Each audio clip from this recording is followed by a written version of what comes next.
From CBS News Bay Area, this is the Afternoon Edition. Right now on the Afternoon Edition, police from San Francisco and Antioch investigating mass shootings that highlighted a violent weekend here in the Bay Area.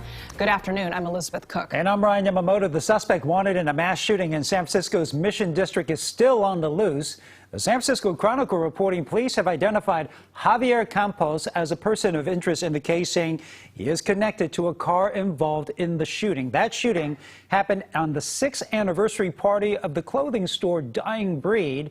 In an Instagram post, the store called the shooting spiteful and a hateful, senseless act. The store went on to thank their neighbors and friends, who they said turned into first responders and saved lives.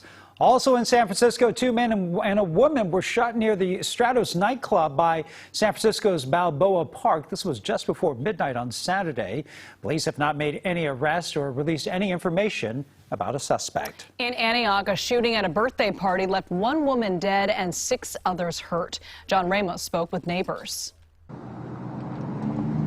It is quiet now outside the house on Sunset Lane, but in the early morning hours, a party at the home turned into bedlam. Bob Schaefer, who lives across the street, was awakened by the noise. Sounded like 4 bursts, 5 shots. So I got up. Kids were running down the street. Cars were going back and forth, and about a minute later, 2 cop cars came up with their high beams on. In a statement, police said a birthday party for a 19-year-old man was being held at the home. Quote, during the party, multiple shots were fired after some uninvited guests arrived. This created a panic where attendees, to include gunshot victims, fled in multiple directions and into the neighborhood. Many victims drove themselves to local area hospitals. In all, 7 people were shot. One of them, an 18-year-old woman, died later at the hospital. A man named Chris was visiting his elderly mother at a nearby house. You know, and then they're running through the yard, and all hell's breaking loose. People are running all over the place, and it was chaotic. I mean, it was nuts. This was the 2nd mass shooting in the Bay Area this weekend. On Friday night, 9 people were shot by a single suspect at a block party in San Francisco's Mission District. Resident Cynthia Carrillo says she has seen armed kids, 12 and 13 years old, running through her neighborhood. I don't know where they're getting the guns, but something has to be done for this. Back in Antioch, a woman arrived to place balloons in front of the house.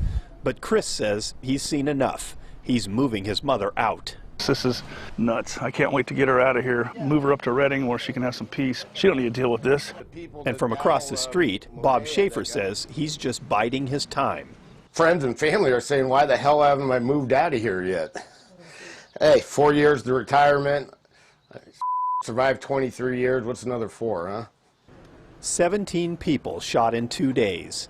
No one seems to know why it's happening, but gun violence has become so common that many people have given up trying to stop it. Now they're just trying to get away from it. And we will have the very latest updates on these shootings on our website, KPIX.com, and you can watch CBS News Bay Area 24/7 for the latest local news. Former President Trump is on his way to Florida to get ready for his arraignment tomorrow. He faces 37 felony criminal charges, including violation of the Espionage Act. Trump blasted the charges as he tries to boost his own campaign to retake the White House. Christian Benavides is following all of this from Doral, Florida. Former President Donald Trump boarded his private plane on his way to Florida ahead of his arraignment Tuesday. Over the weekend, he called the federal indictment a political hit job. This vicious persecution is a travesty of justice.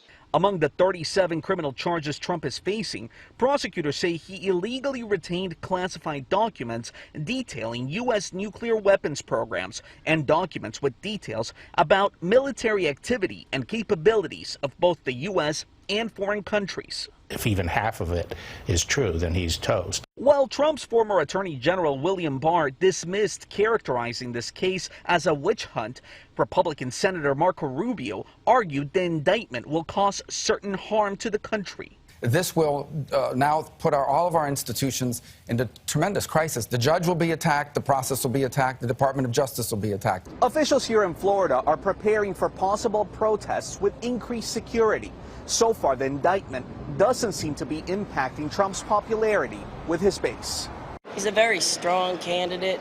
The more charges they put on him, the stronger he seems to get. A CBS News poll released Sunday shows Trump continues to be the solid frontrunner in the race for the 2024 Republican nomination, with 61% support among likely GOP voters. That poll found 38% of Republicans think it's a national security risk if Trump kept classified nuclear military secrets. 80% of voters overall say it is a big deal. All right, let's switch gears and get to first. Well, after the morning drizzle that we had, especially along the coast, all thanks to that stronger onshore flow and ocean breeze, we are going to see some clearing as we head through the rest of our afternoon. So partly cloudy skies as we head through the rest of our day today. So some clearing. Can't completely rule out another chance for a spotty isolated shower. We just have that upper level low pressure system kind of hanging around, and with that wraparound moisture, that is a possibility for us. But I think for the most part, some clearing today. Below normal daytime highs today and for tomorrow, and then a warming trend in store for us as we head through the rest of the week as high pressure builds in. So it's all because of that upper level low with slightly below average temperatures today and for tomorrow with that strong ocean breeze for us. We'll talk about that warming trend and how high those temperatures will get coming up. All right, Mary, thanks. Well, happening now, Nevada lawmakers are back in their special session, taking up the financing bill to build a new ballpark for the A's. Nevada lawmakers are deciding whether to give $380 million in taxpayer money to fund a stadium on the Vegas Strip.